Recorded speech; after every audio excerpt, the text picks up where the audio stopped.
নিজেকে special feel করাতে কখনো কখনো এই ধরনের ডিমের মালাই কোপ্তা কারি রান্না করে খাওয়া উচিত। আরবি কিচেন স্পেশাল ডিমের মালাই কোপ্তা রান্না করে দেখাচ্ছে আপনাদের।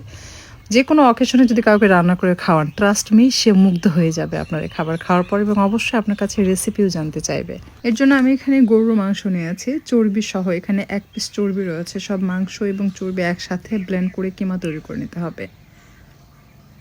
কিমা ম্যারিনেট করার জন্য আমি প্রথমেই 1 টেবিল চামচ আদা রসুন বাটা দিলাম, তাতে স্বাদ মতো লবণ দিয়েছি এবং দিয়ে দিচ্ছি 2 টেবিল চামচ বা 1.5 টেবিল চামচের মতো টমেটো সস। সাথে দিলাম পেঁয়াজের বেরেস্তা, হাফ কাপের একটু বেশি হবে, এবং দিয়ে দিচ্ছি 1 চা চামচ খাঁটি গাওয়া ঘি। সেই সাথে কাঁচামরিচ কুচি দিয়েছে।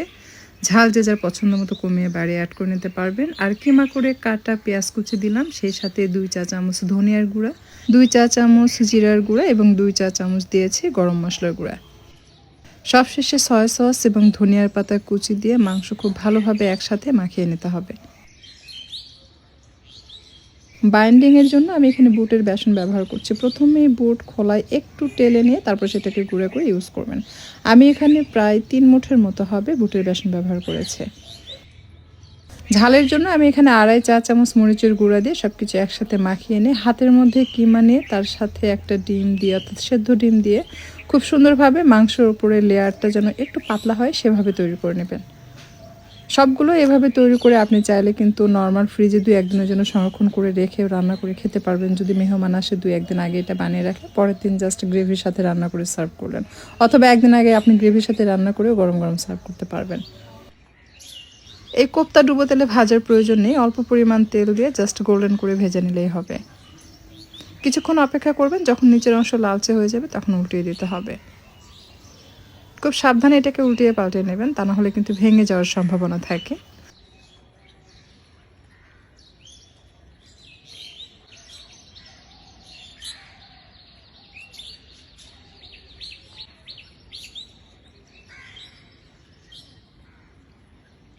সেম তেলে আমি পেঁয়াজ বেরেস্তা করে নিচ্ছি। এখানে আমি পেঁয়াজ অ্যাড করেছি হাফ কাপের মতো।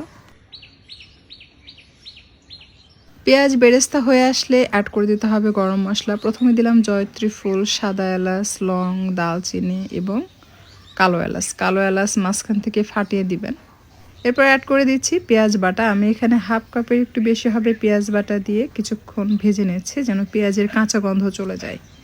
এরপর অ্যাড করে দিচ্ছি 1 টেবিল চামচ পরিমাণ আদা রসুন বাটা দিয়ে আবারও এটাকে কিছুক্ষণ কষিয়ে নিব।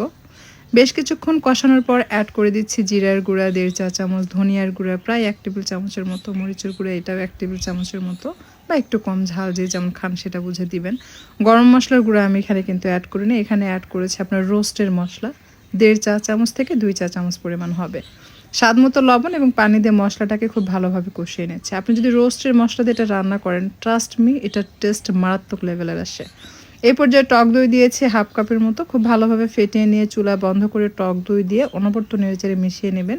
মিশানো হয়ে গেলে চুলা ধরিয়ে দিয়ে অ্যাড করে দিতে হবে বাদাম বাটা। আমি এখানে কাঠবাদাম বাদাম ব্যবহার করেছি 14টি। এরপর কষিয়ে নেওয়ার পর অ্যাড করলাম নারিকেল বাটা।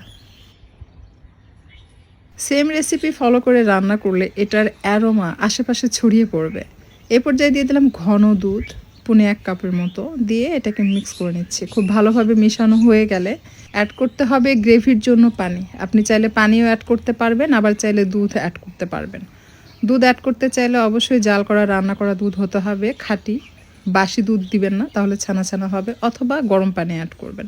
ভালোভাবে বলক আসার পর একটা একটা করে কাবাব ছাড়তে হবে। যখন কাবাব ছাড়বেন এরকম ফুটন্ত গরম ঝোলের মধ্যে দিবেন না, তাহলে কাবাবগুলো খুলে যাবে। এ পর্যায়ে চুলার তাপ একেবারে হালকা রাখবেন। হালকা রেখে কাবাব অ্যাড করে হালকা তাপে রান্না করবেন। ধীরে ধীরে কাবাব সেদ্ধ হবে, খুলে যাবে না। তো আপনার লক্ষ্য করলে বুঝতে পারবেন আমার চুলার তাপ বাড়ানো ছিল, বলক উঠছিল, যার কারণে কাবাবের কিছু অংশ খুলে যায়। সো আমি টিপসগুলো দিলাম, আপনারা ফলো করলে কাবাবের উপরে এগুলো খুলে যাবে না। খুব সুন্দরভাবে রান্না হয়ে গেলে সেই পর্যায়ে অ্যাড করতে হবে একটু চিনি, যেহেতু টক দই ব্যবহার করেছি, যেন টক মিষ্টির টেস্টটা আসে। সাথে দিলাম আস্ত কাঁচামরিচ, খাঁটি গাওয়া ঘি, পেঁয়াজের বেরেস্তা এবং সবশেষে দিয়ে দিচ্ছি ক্রিম। আমি ডানো ক্রিম একটু দুধ দিয়ে ফেটিয়ে নিয়ে সেটা অ্যাড করেছি, কারণ এই ক্রিমটা একটু ঘন এবং ঠিক হয়। এরপর দমে বসিয়ে রাখবেন 5-7 মিনিট। এর মাঝে বেশ কয়েকবার আমি ঢাকনা খুলিয়ে উল্টিয়ে পাল্টিয়ে মিক্স করে নিয়েছি। চুলা বন্ধ করার পর উপরে আমি একটু গ্রেভি দিয়ে দিচ্ছি। আপনারা নিশ্চয়ই দেখেই বুঝতে পাচ্ছেন যেটা যে কতটা লোভনীয় হয়েছে। আর এটা কতটা মজার সেটা আসলে বলে বোঝানোর মতো না। আপনি যদি রান্না করেন তাহলে বুঝতে পারবেন। এটা আরবি কিচেন স্পেশাল একটা মানে ডিমের মালাই কোপ্তা কারি রেসিপি। সো আমি বলবো যারা আরবি কিচেনের রেসিপি ফলো করেন এবং ট্রাস্ট করেন যে রেসিপি মজার হয়, তারা অবশ্যই এই রেসিপি ট্রাই করবেন। এই খাবারটি একবার রান্না করে খাওয়ার পর আপনার পছন্দের তালিকায় এটা সেরা হবে ইনশাল্লাহ।